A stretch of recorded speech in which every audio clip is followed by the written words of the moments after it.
চাই, ফাঁসি চাই, ফাঁসি চাই, ফাঁসি চাই।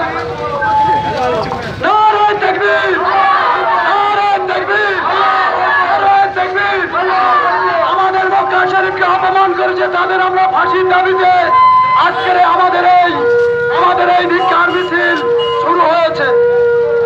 আজকের আমাদের কাবা শরীফকে অবমাননা করা হয়েছে যে আমাদের আজকের 5 ওয়াক্ত আমরা নামাজ পড়ি, আমরা মুসলমান হয়ে আজকের সেই নরেন্দ্র মোদী সরকার সেই ইসলাম বিরোধী করছে, সে আমাদের উপরে শত্রু, মুসলমানদের চরম শত্রু, তাকে আমরা ধিক্কার